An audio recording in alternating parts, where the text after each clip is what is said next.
Good evening, everybody.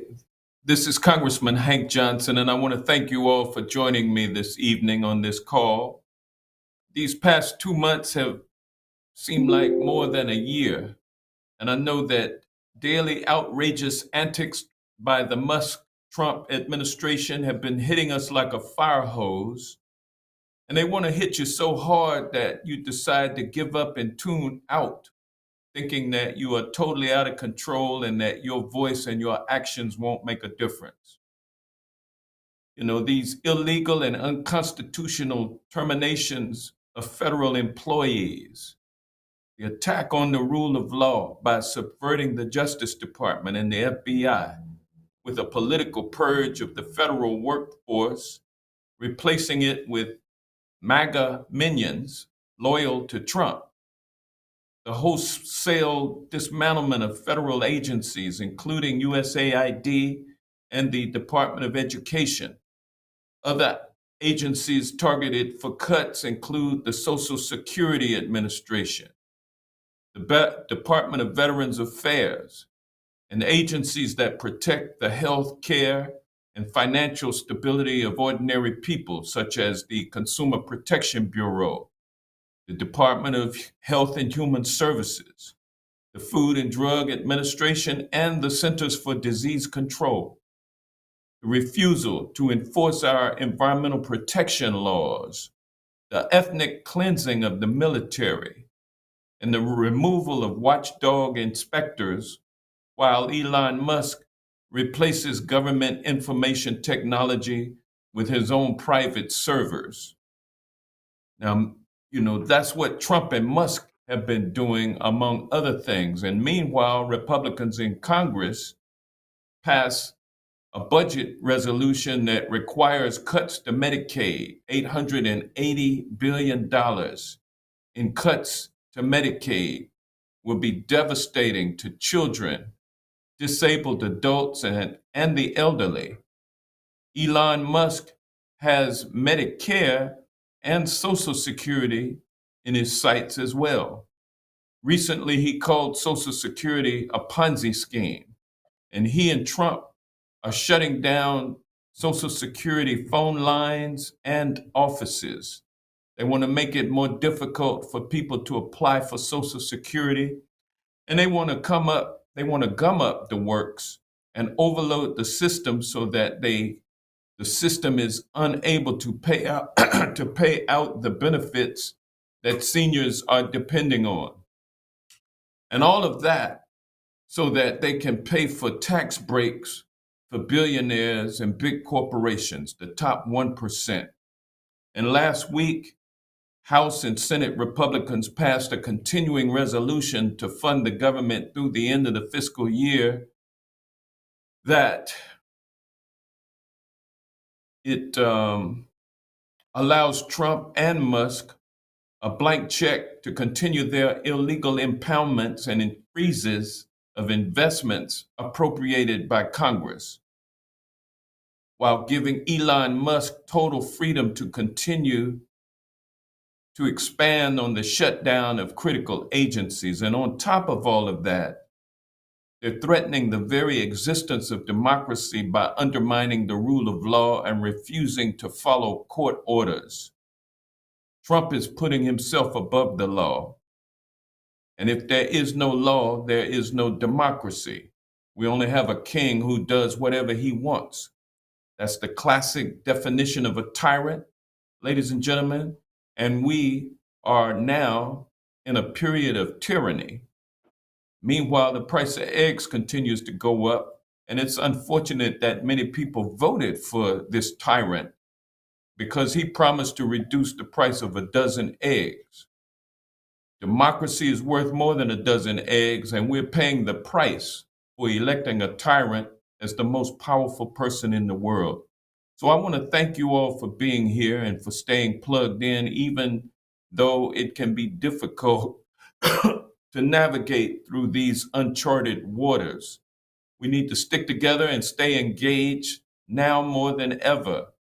It matters that we continue to show up, to push back when necessary, and to cause some good trouble, as the late John Lewis used to say. I'm looking forward to hearing directly from all of you this evening. A couple of housekeeping items. I know we have folks joining from several different platforms. So thank you all for finding a way to be here, however you are here. And if you've dialed in on your phone, you can dial *3 to get in line to ask your question, and *6 to sign up for my newsletter. If you are joining on any of my social media pages or come on my website through YouTube, feel free to drop your question into the chat or in the comments, and we'll do our best to get to your answer. So if you received a call from us or if you dialed in, press 3 to get in the queue to ask your question. And if you want to sign up for my e-letter, press *6 at any time. And so for now, I know we have a lot to unpack, so let's get started with our first caller, who will be Dan. Dan, tell me, are you okay? Is Dan on the phone, or is Dan is this a message from the chat? I guess this is a message from the chat. When are we going to stop the partisanship? Well, Dan, partisanship is a part of democracy.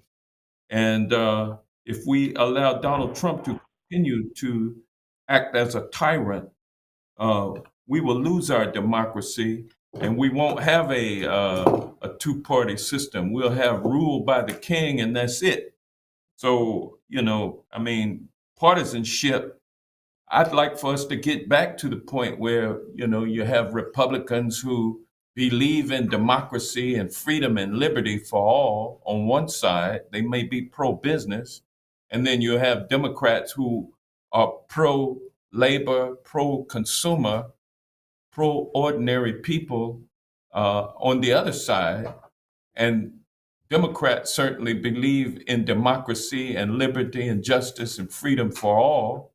I look forward to when we can get back to that kind of partisanship as opposed to the kind of partisanship that we have now, which is a guy who wants to be a king and acts like it. And then some people, roughly half of the people in this country who voted, support the guy who's trying to take away not just our rights, but their rights too. So I look forward to when we can get back to governing as opposed to in a fight for the future of the future existence of democracy itself. So thanks for your question, Dan. And next, Hilton. Why hasn't any Democrat tried to stand up against these policies? Well, Hilton, I mean, maybe you've been listening to Fox News, but they may not cover what Democrats are doing to stand against everything that Trump is doing. But he's getting a lot of opposition led by House, Senate Democrats, led by folks, stakeholder organizations filing lawsuits against the administration, which we Democrats are helping. And also we are helping to mobilize people like yourself to come out and express themselves nonviolently, both in forums like this and on the streets of this country. And so, Democrats have been standing up and standing out against these Trump policies. So next, I will hear from Natasha. Natasha, what is your question? What's my question? Am I live? Yeah, you are. Okay, so I have a question for you because I'm very upset about about the way things are going on in the Congress. It seems like there's a lot of infighting and a lot of people don't care about the American people no more. I don't like what I'm seeing. So what is your plan? And how do you propose to change the situation around without constantly talking about Donald Trump? Because he's the president now. So what are we going to do? What is the plan? Y'all haven't given no plan. You just keep talking about him. I want to know what the plan is and how y'all going to build the party back up. Or do I need to find another party and go? Well, I don't know where you're going to find another party. Maybe one will arise. Maybe you will start one. But I'm right thinking now, about it. yeah, well, that's the freedom that Democrats are trying to protect right now. Because if we allow Donald Trump to continue acting as he's acting, and he's acting unconstitutionally, he's acting unlawfully, and he's acting in ways that are taking away rights and liberties, if we allow that to continue, then you won't have the right to go out and start a party. When you start talking in opposition to Donald Trump, he'll have you locked up. Just like he is intimidating law firms from filing lawsuits against his administration. He's trying to intimidate federal court judges who rule against him. He's Mr. trying Johnson, to intimidate, my question trying to. was, what is Now, your hold plan? on one second. Now, you Donald asked me a Trump. question. I'm answering it. I know, but I don't You want know, to talk about Donald Trump. Y'all, but everybody talk about Donald I Trump. know you don't. But I'm I trying to would get like you to to talk about understand. what your plan is as a I'm trying to. congressman to represent. I'm trying to get you to understand that we must fight Donald Trump. We can't lay down and act like he's not trying to destroy our democracy. You might want me to do that, but I'm not going to do it. Now, once we get past defending our democracy, then we can talk about the issues that the public wants us to talk about, like lowering the price of food, housing, and shelter, and medicine, and healthcare. We can talk about job creation. We can talk about we can talk about public health. We can talk about education, all of those issues. And we still have to deal with those issues right now. Uh, but what's front and center is dealing with the threat to democracy, and that is Donald Trump. So we can't turn our attention away from him. We got to confront him. But I appreciate your desire to try to get back to normal times, but these are not normal times.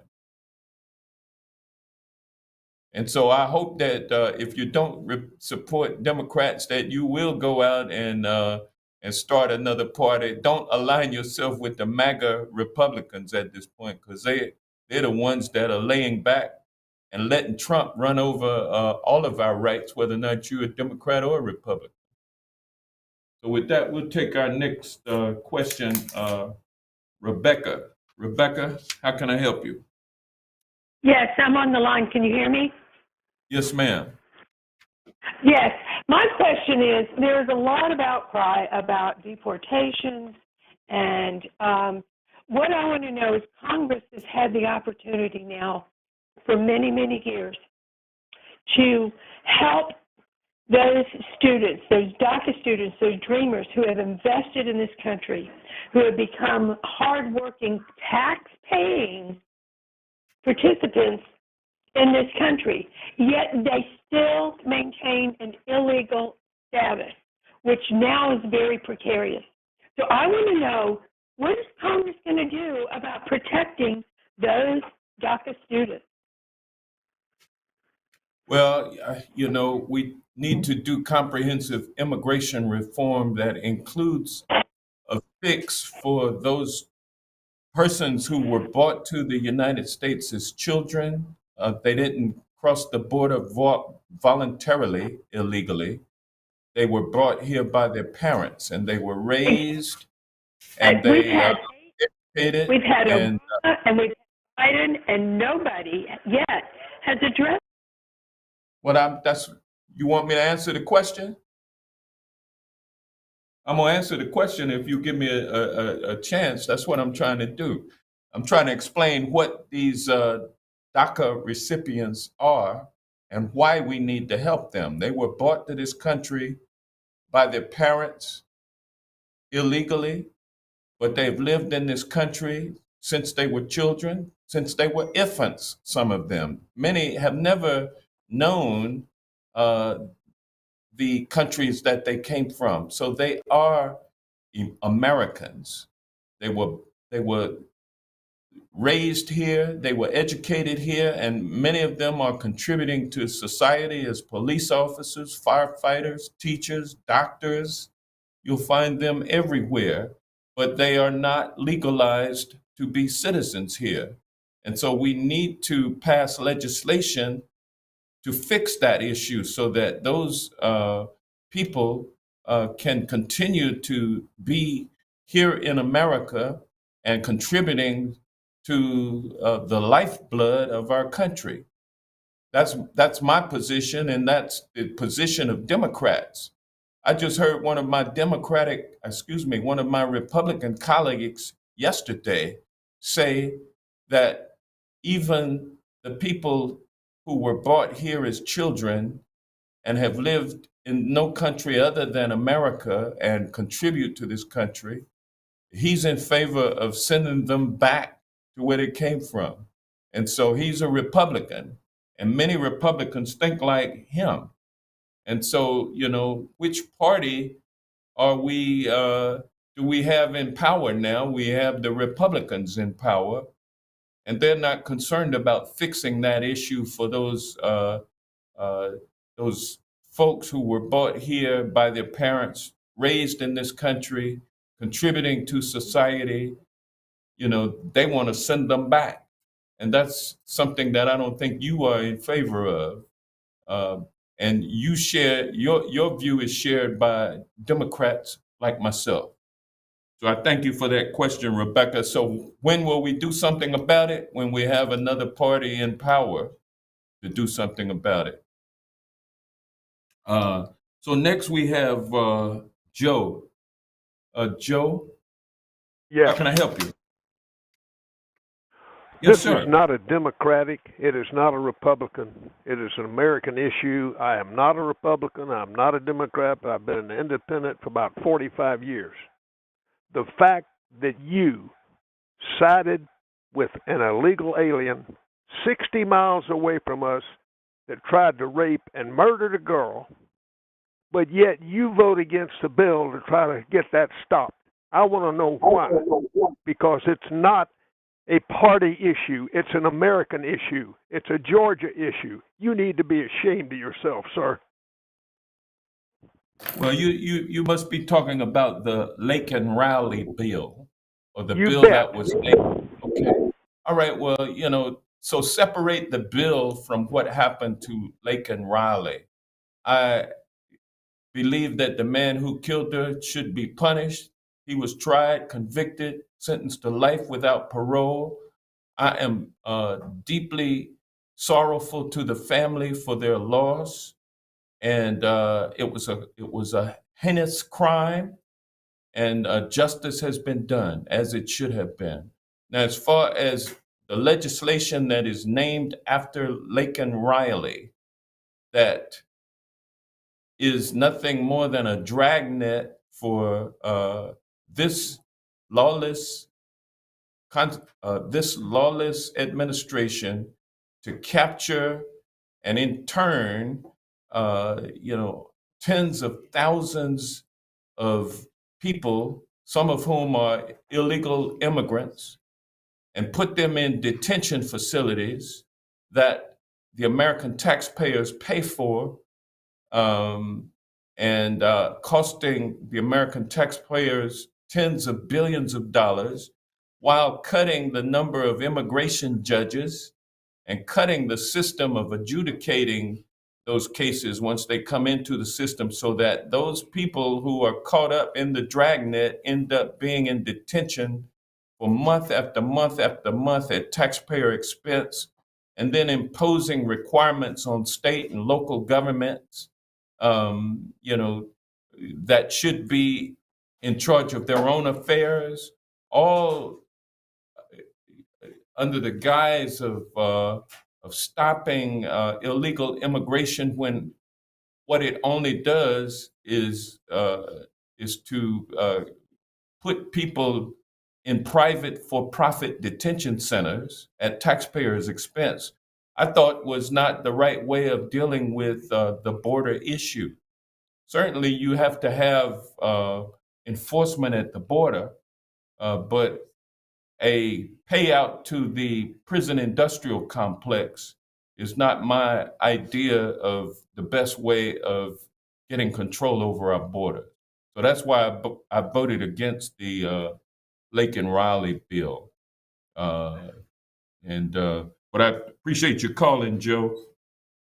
And we'll next hear from Tracy. Tracy, Yes, I'm here. how can I help you, ma'am? Hello, Representative Johnson. My question I'm doing- surrounds. Okay, my question surrounds the COVID vaccine. So, given the discovery of SB40 promoter and enhancer DNA fragments in COVID-19 mRNA vaccines, what steps is Congress taking to assess and mitigate the potential risks, such as DNA integration into the human genome, chromosomal instability resulting in birth defects and cancers, or long-term oncogenic effects, cancer again, especially in light of research by Kevin McKernan et al., Peter McCullough, and Kevin McCairn in their labs, as well as Dr. Dalgliesh out of the UK. Okay, so I take it you are a anti-vaccine promoter, which is fine. I'm a question asker. I'm a question asker. Please don't put that into the ether. Yeah, I'm asking the question about SB40 promoters and enhancers in the mRNA vaccines. And those well, I don't know what promoters called SB40. I don't know what SB40 is. That sounds like a Georgia Senate bill, but I don't know what it is. That's not something that Congress is dealing with. But I'm going to tell you, Congress is dealing with funding federal agencies that deal with public health. And meanwhile, as Congress funds those agencies that do the research to make our people safe in this country, Trump is hijacking the money, not refusing to spend it, stopping research, and defunding agencies like the Center for Disease Control. And moreover, Health and Human Services, the Food and Drug Administration, all of these agencies are under assault in terms of the indiscriminate chainsaw whacking of the number of employees without regard to what these employees are actually doing. And so if you're concerned about what Congress is doing right now to protect public health from either vaccines, as you see it, or from the diseases that vaccines protect us from, you know, Congress is defunding those agencies, and the president is taking matters into his own hand and funding that has already been committed and studies that are already ongoing, he has stopped them. So, and I'm alarmed about that because I think we need science. We need public health being protected by science.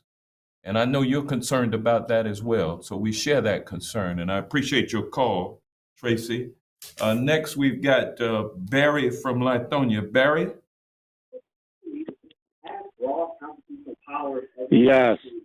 The question that I had is with regards to Elon Musk, a South African national with no security clearance, being in the Oval Office during cabinet meetings with a 4-year-old son. How come nobody said anything about that? Well, I saw his son digging boogers out of his nose, putting them on the Oval Office. I don't care about all of that. Why is no one saying anything about a foreign national being in the Oval Office during a cabinet meeting? I think plenty of people are astounded about what they've seen and the access that uh, co-president Elon Musk has with the cabinet. Like he's running things to me, and I think a lot of folks have been talking out about it. But I appreciate your call, Barry. I don't know what you want me to do about it, but a lot of folks have been talking about it. Next call is from Angelo. Angelo, how can I help you? Okay. How are you, sir? Mr. Johnson? I'm good. Great. My name is Angelo Benjamin. Now, I run a nonprofit organization where I help persons from the mental health community and also persons struggling with substance abuse and chronic homelessness. I was downtown. I met with the mayor when Cornelius Taylor got ran over with that bulldozer. I am tirelessly working out here, sir, in this community. I run a nonprofit that I've been running for 8 years, and I have 5 homes where I'm housing these folks, putting them into all kinds of services. We have a website that y'all can look at, the Benjamin Group, peer-to-peer housing consultants for mental health. President Trump is cutting so many social programs, and then there's more to come also.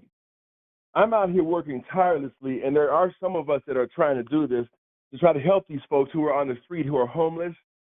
I get them off the street. I get them into services.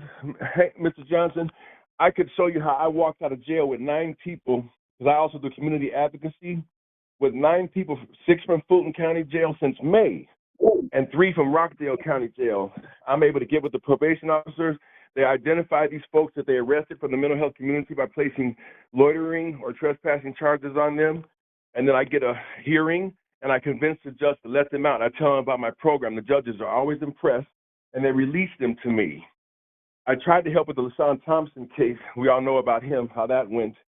But I'm out here tirelessly, and I'm a certified peer specialist. I'm a person with a lived experience. I'm state certified to use my lived experience to help persons in the mental health community to navigate it, to follow their treatment. I'm making such a difference with so many people. My question is, how can a person like me, and also Mayor Dinkins promised me a meeting, and I'm tirelessly trying to get that meeting with him, because he was there when the Cornelius Taylor situation, when he got ran over, when we went that Saturday about a month ago.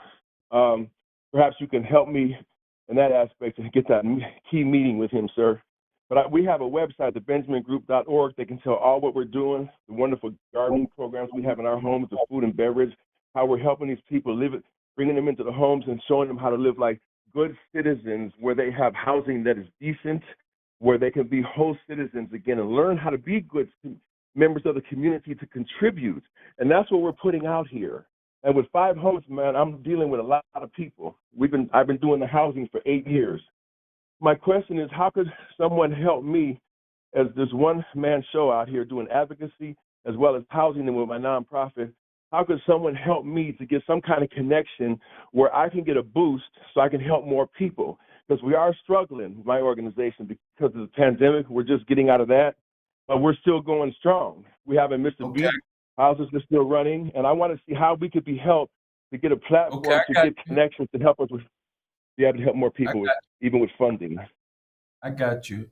Yeah. Thank you, sir. First of all, let me say thank you for the work that you're doing to help those who really need help, those suffering from mental disorders, substance abuse, those who are homeless, who tend to be a lot of folks who have mental issues and are substance abusers are also homeless, and they fall into that criminal justice system.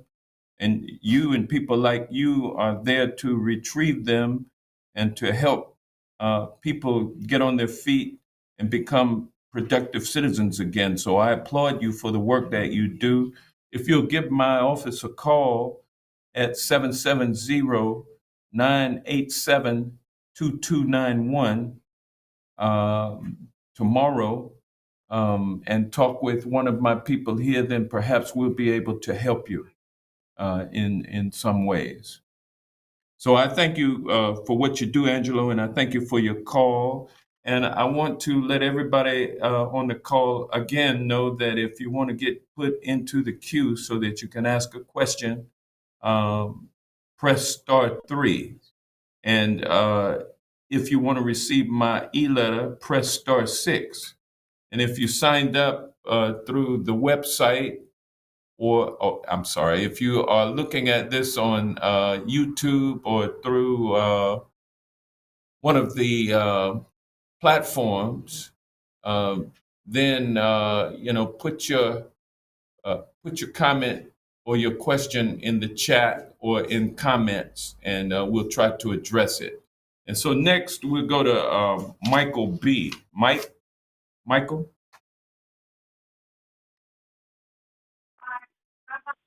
Michael B. Hello? Yes. Can you hear me? Yeah, I can. We can. Oh, all right. My question was about what happened Friday. Why did the Senate sign the bill for Donald Trump to do what he did? He's eliminating part of Social Security. He's eliminating part of the VA. I'm 100% disabled vet. I always look out for my fallen soldier because that's my job. We all look out for each other. Now, you want these young men to join the service that get hurt in service, come home and can't get service? I think that's unfair. Now, my question to you is, why did the Democrats sign the bill? Well, what happened was there was a bill to fund government through the end of this fiscal year, which is September 30th or 31st. And that bill was passed in the House of Representatives, where I serve. Every single Democrat except one voted against that bill. And then the bill proceeded to the Senate. And the first vote that the Senate had to take on the bill was whether to allow the spending bill to get to the Senate floor where it could have a vote and pass by a majority. And so that is called cloture. That cloture vote was supported by 10 Democrats, including the leader of the Senate, Chuck Schumer. And so when they voted to allow the spending bill to proceed to the floor of the Senate, they didn't have enough votes to defeat the bill. Same way we didn't have enough votes in the House, Democratic votes, to defeat that bill. So the bill ended up being passed. And many people are upset about the fact that Chuck Schumer and the other 9 Democrats in the Senate who voted to allow a majority vote on that bill, that they did that.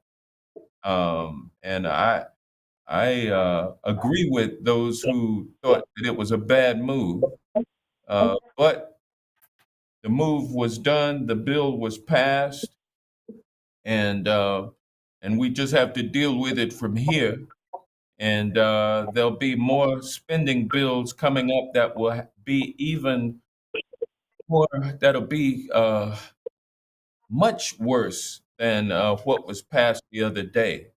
That $880 billion cut to Medicaid. There will be cuts to Medicare, and Social Security is on the line as well, along with veterans benefits. And now veterans benefits were hurt in this last spending bill, hurt pretty badly. $23 billion taken away from veterans benefits. And but it'll be a lot worse these next spending battles that are coming up. And if the people speak out loud enough, the Senate will hear you, and maybe they will vote the way that we need them to vote. And I'm proud to say that our two senators from Georgia voted against cloture or voted against allowing that spending bill to come to the Senate for a majority vote. And then they voted to not approve that bill, as every other Democrat did, but because Democrats don't have a majority in the Senate and Republicans have the majority in the Senate, Republicans were able to get that bill passed. So that's how it happened. It's unfortunate, but that's the way it is. Now, instead of turning our attention to fighting each other, we need to turn our attention back to fighting to restore democracy and protect democracy from Donald Trump and Elon Musk and the Republicans who support them in Congress.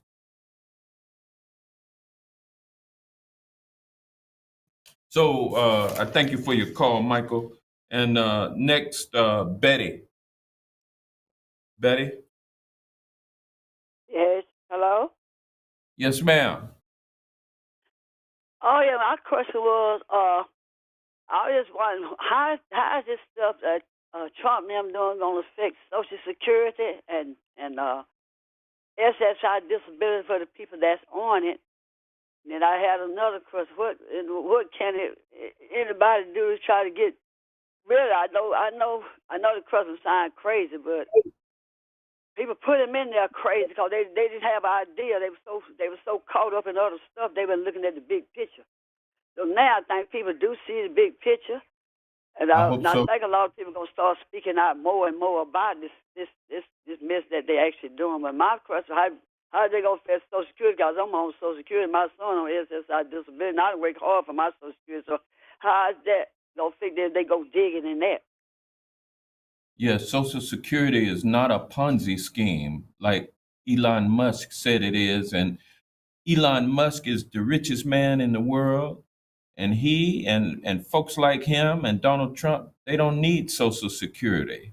They don't care about Social Security, except they want to privatize it so that their buddies can make a ton of money off of it at the expense of the recipients who paid the money in. This is not what they call an entitlement. I mean, if it is an entitlement, it's something that you paid for. We paid in this money into the Social Security system. And so we have to have an administration or an agency like the Social Security Administration to be able to take applications for Social Security and to process those applications and then to get the payments out to people, to the recipients who paid for it and earned it in a timely way. And so so this administration is cutting the number of people who work for the Social Security Administration. And the people who work for the Social Security Administration are already overworked and underpaid. And they have been taking on more and more work with less and less manpower year after year for decades. And so it's already been a crisis. And so now Elon Musk is cutting even more people from the Social Security Agency, and that hurts the agency's ability to do what it does to get those payments out. And then they are also closing down field offices for Social Security and shutting down phone lines. And they plan on putting in a requirement that if you are applying for Social Security benefits, you've got to come physically into the office and apply for it. So they're actually making it more difficult. They're trying to make it more difficult for people to access the system. And then for people like you who are already in the system and receiving the benefits, if it's not enough people to get the work done, then, they might start missing payments. And then the problem also is that Elon Musk has been tampering with the payment systems And if he does something that messes up the system, then that can cause a delay in people receiving their benefits. And so I don't want to alarm anybody, but you got to get ready for the possibility that benefits may not be timely sent out at some point in the future. That's something that, causes a lot of fear. And but it's something, I mean, you can't turn your attention away from it and hope that it doesn't happen. You got to prepare for the possibility that it might happen.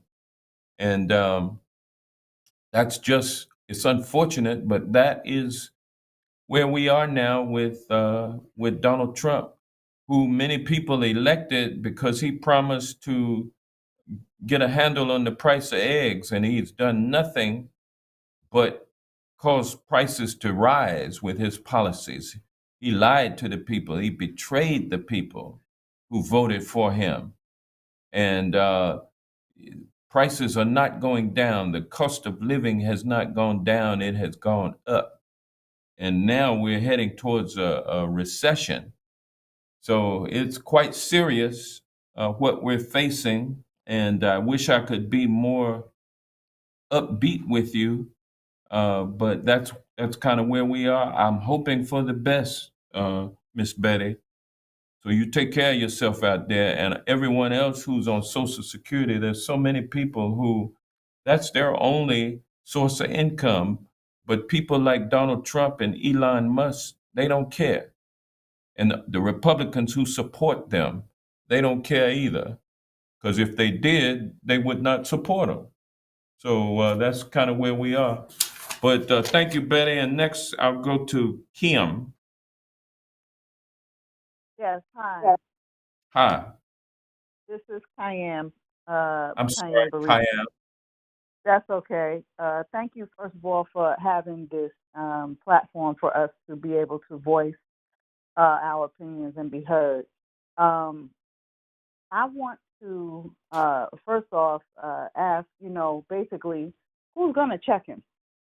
I mean, because while you say that, he's done this illegal thing and that illegal thing and how he's defying court orders, so if someone defies a court order, why isn't he being held in contempt immediately by the judge? Well, that kind of action is rapidly approaching with a number of the cases that are before the courts at this point.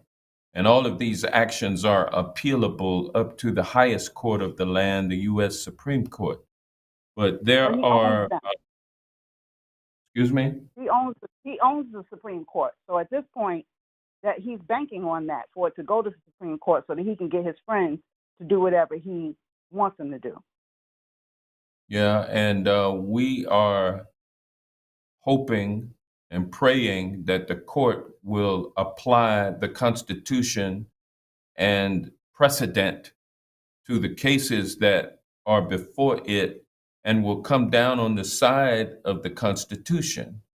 And so I remain hopeful that ultimately these courts and the U.S. Supreme Court will affirm the righteousness of the Constitution and the illegality of Trump's actions.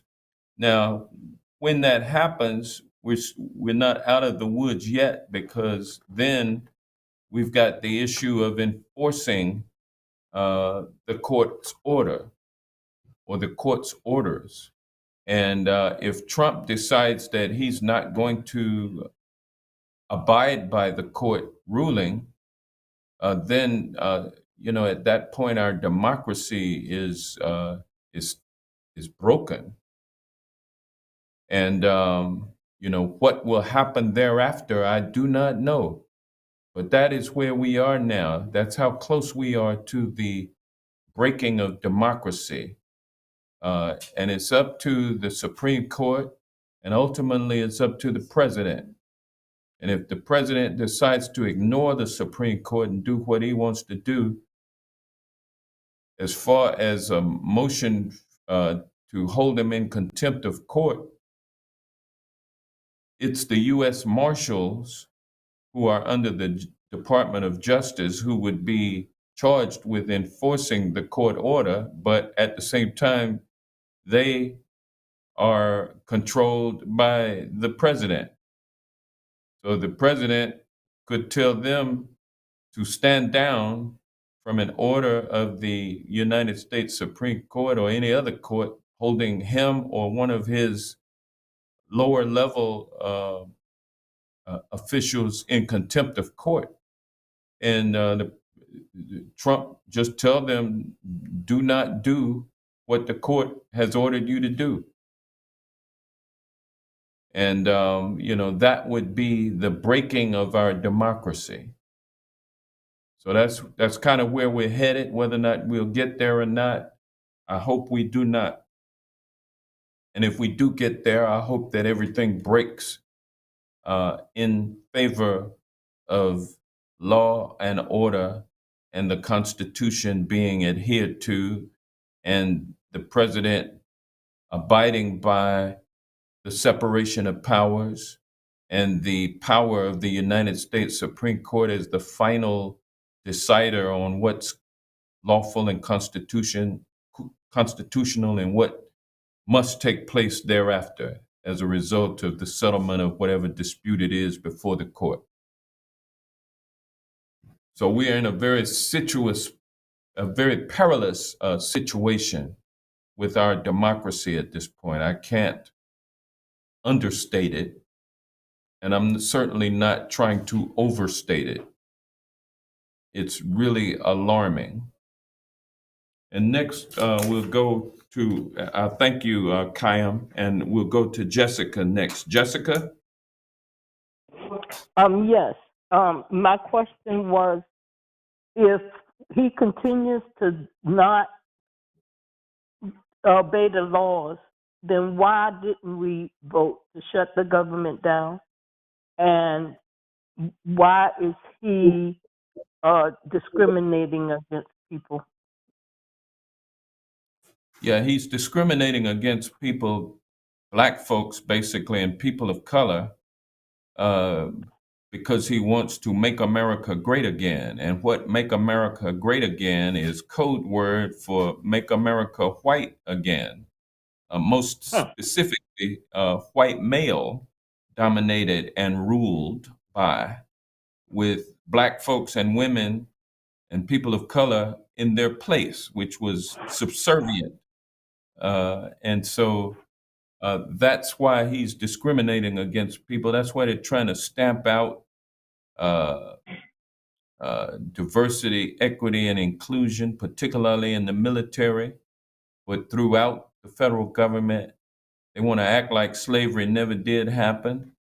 They want to act like women always had the right to vote. They want to act like women have always had control over their bodies, their reproductive organs. And but we all know that that's not true. And so that's why he's trying to do what he's doing. And the first part of your question, I forgot. What was it?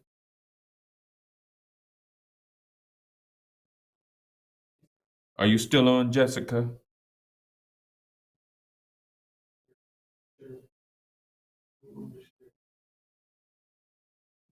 No, that was Miss Jessica. So, okay, Miss Jessica, I'm sorry, it's getting a little late. I missed the first part of your question. So I'll go to Shirley. Shirley, are you there? Yes, I am. How can I help you, I ma'am? am I'm so glad to be a part of this wonderful platform that you have today. Thank you so much for doing this. You're welcome. I have way too many questions to put out there on this call, but I will qualify myself as a Vietnam bride. My daughter and uncles and my father all served in the military and even went to war. I am a Medicaid and Medicare recipient, and recently a patient of heart surgery this past week that Medicaid helped pay for. I'm very concerned about everything that's going on, and about Trump and Vance, as well as the other allegory type individuals that are gaining power and or have power, and which is, to me, my question is, how can this happen when we have our Constitution and it's supposed to be enforced? I don't understand the process. Apparently, I understand that people can vote in Congress as well, and that our Democrats vote against what the people believe, as well as the Republicans, by passing this last budget, spending budget. It's astounding to me as an American citizen of 77 years by birth,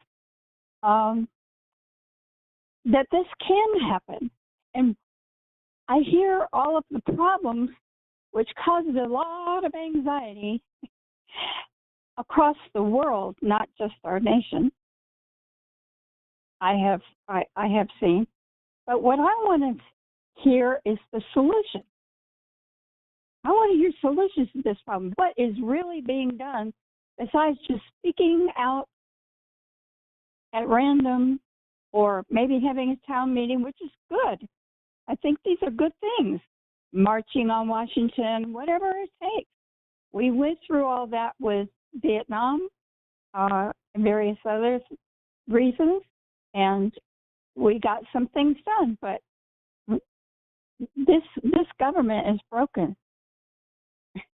It's not just democracy. The government is broken. The democracy is at stake because the government is broken. We're not, and the people, we're sitting here and in anxiety as a result of all of this chaos, and we want to see what's being done about it. We want to see it happen. Well, the times that we are in right now, Shirley, are unprecedented. You've been around for 77 years. It hasn't happened within that 77 years. It has not happened within the 240 plus years of our nation being under the Constitution. We've not had this kind of a challenge to the constitutional order since the Civil War, and that was a different kind of challenge. That was a challenge by some states that wanted to secede from the Union, and a civil war ensued over the issue of slavery.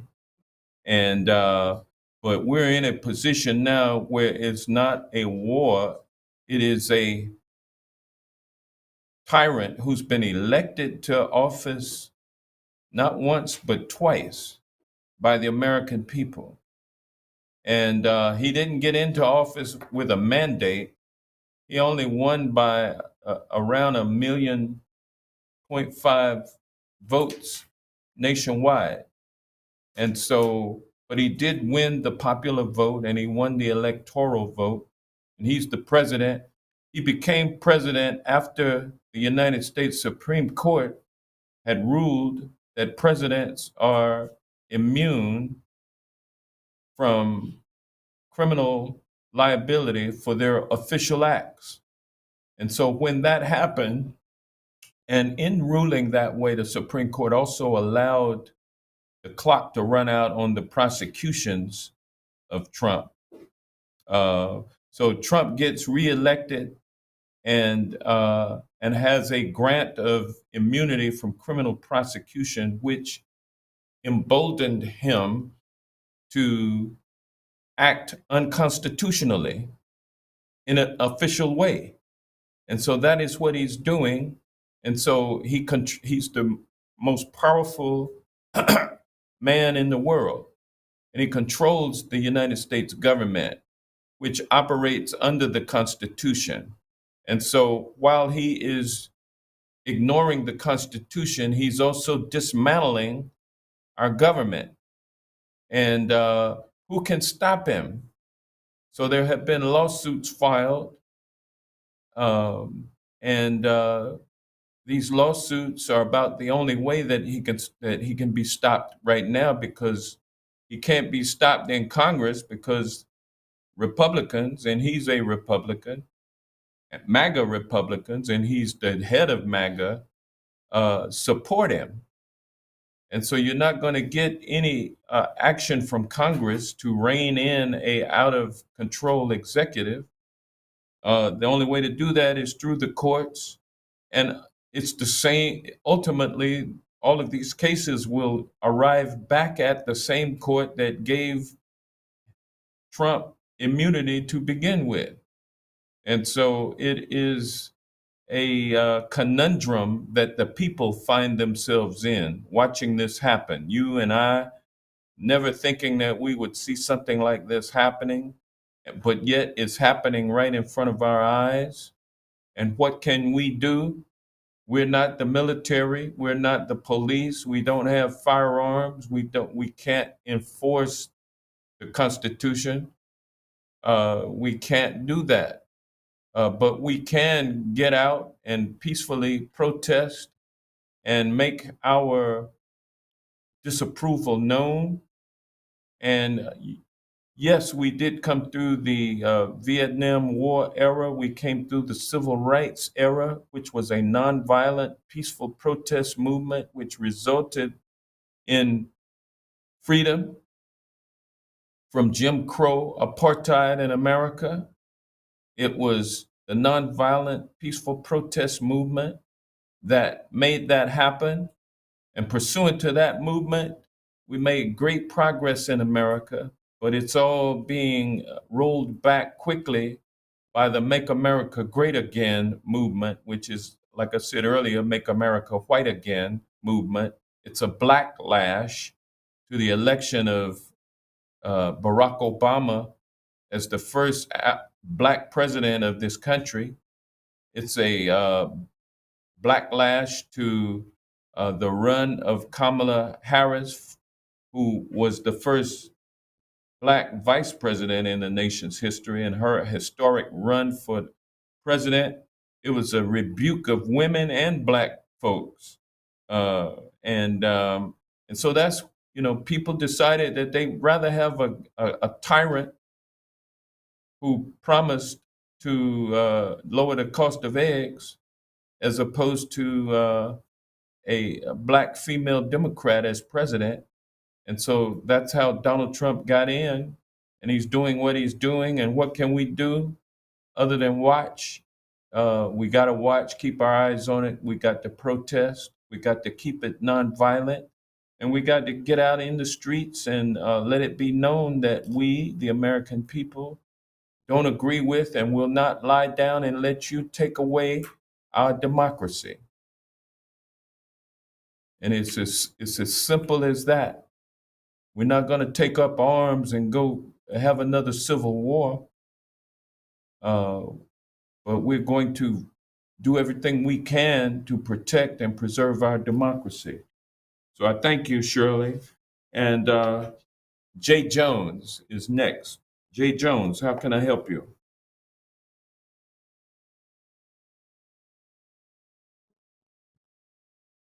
Jay Jones, you still on the line? Yes, sir. Can you hear me? Yes, sir, I can hear you. Hey, thank you for holding this this digital town hall, man. I appreciate it. You're welcome. Quick thing. My thing is, why are you Democrats constantly fear-mongering about Trump and Elon instead of attempting to work with the administration? I mean, Trump has said repeatedly that he has no plans on touching Social Security. And as far as dismantling DEI, I mean, I believe that needed to be done, because if you look up the actual data behind DEI, it benefited white women more than any other group. I mean, and on another note, Congress resembles an out of control high school at this point, rather than an actual legislative body. My question is, do you all plan on spending 4 years fighting and inflaming political division and violence? And also, aside from the political theatrics that we constantly see on TV and social media, what are you specifically going to do about the needs of your own district? We need infrastructure updated, land that needs to be invested in, jobs that need to be created, and safer communities. Are you going to work with the administration at least to address the needs of our communities in your district, or are you all just going to fight and fuss for the next 4 years? Well, for the next 2 years, and hopefully we will have elections in 2 years, it's not guaranteed at this point with democracy being under attack as it is, but I don't want to wait for 4 years. We're looking at 2 years, and meanwhile, we're going to fight to protect and preserve this democracy. It's deeper than just opposing Trump for the fact that he's a MAGA Republican. No, this man is trying to take us back into apartheid. Jim Crow apartheid, and I'm sure you don't want to go back there. You would be back there with all of us if we allow it to happen. So we're not going to allow it to happen, and we're going to protect your rights even though you're sleeping. And you think that Trump doesn't have you individually in his sights, but he doesn't care about you. He cares about himself and his billionaire cronies. And so they're going to do everything they can to enrich themselves at your expense. And if they can do it, if we let them do it, they'll have you back picking cotton in the cotton fields and with limited. Well, Mr. Johnson, I mean, the Jim Crow era happened under the Democratic Party.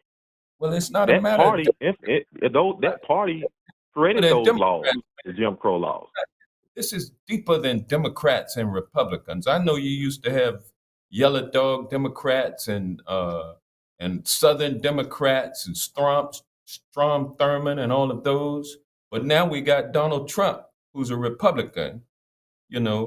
So the party doesn't matter; it's the policies. And so, Donald Trump, if he was interested in doing something to help the people in my district, I would certainly want to work with him, and I'd still extend the hand of friendship to my Republican colleagues on the other side of the aisle who are interested. That's what we need.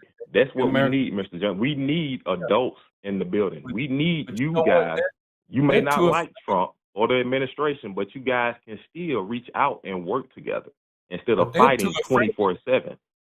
They're too afraid of Trump, though, to want to work with Democrats. You won't find Republicans wanting to work with Democrats. They did not want to work with us in terms of passing this budget deal that they rammed through last week. And so, Democrats stand ready to work with Republicans, including Donald Trump, to do things that make life better for the American people. But so far, the only thing Trump has wanted to do was dismantle the government and then bring in oligarchs like Elon Musk to start changing over the IT systems to their systems so that taxpayers will be on the hook to pay them to get our basic government functions administrated. And so it's corruption, it's cronyism, it's dictatorship, it's tyranny, and we're fighting those things while at the same time we want to try to do some things to get a handle on the cost of living in this country and to make things better for the people in this country. But it's up to the people to make the right decisions. And if you go out and cast your vote for folks who are going to destroy democracy, then that's what we have.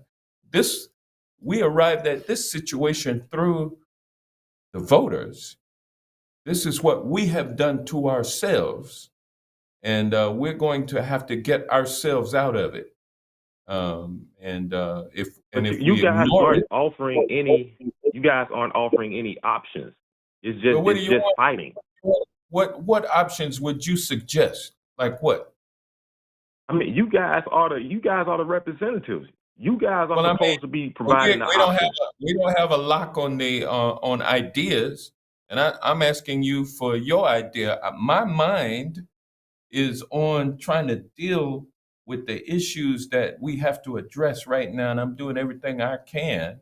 I'm advocating for lawsuits. I'm advocating for legislation, which we can't pass because we're a minority party. We don't control the floor, but we're still doing legislation.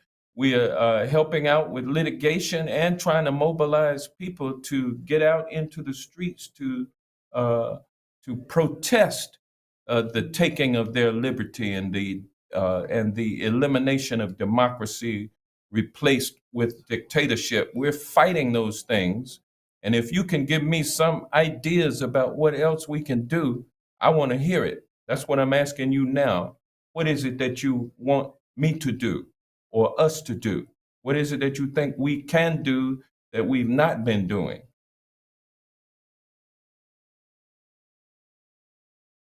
Are you still there, Jay Jones? Well, I guess Jay didn't want to answer the question. But anyway, we got Miranda on the call. Miranda? Congressman Johnson, how are you? I'm Hi, fine. How are Congressman you? Johnson, how are you? I'm doing good. It's an honor to talk to you. Well, I am an I'm early. just, Oh, I'm sorry. yeah. I'm just your representative. That's all, and I'm not anything more than what you are. So it's an honor for me to Well, talk to you. I appreciate everything that you do, and I appreciate you holding this forum. I think it's very important. Well, thank you. I'm an early career postdoctoral researcher at a local public university with direct experience with federal research grants.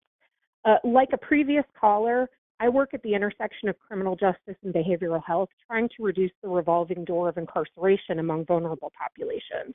So I am keenly aware of the important role that these grants play in developing and delivering evidence-based care to residents all across Georgia in areas like healthcare, but also to improve educational outcomes, criminal justice outcomes, and public and behavioral health outcomes. The Trump administration has completely frozen these grants, which is having devastating downstream effects for Georgians. But we also risk losing an entire generation of academic researchers, many of whom are willing to accept lower salary positions in public and academic sector research to improve people's lives. Due to the evaporation of all these funded positions as a result of these freezes and the upcoming cuts. So my question for you is, what specific steps are you and your congressional colleagues in the Democratic caucus taking or are planning to take, other than just watching, to try to force the Trump administration to administer the grant funds that Congress has already funded and to prevent it from slashing this funding going forward?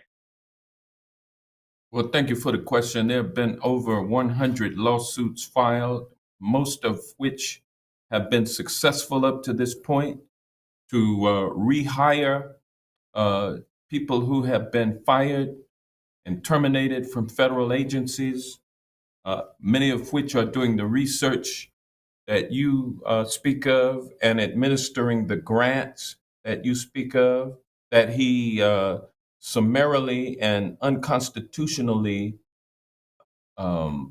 stopped paying on, thus disrupting ongoing studies and research that has to be now redone, restarted.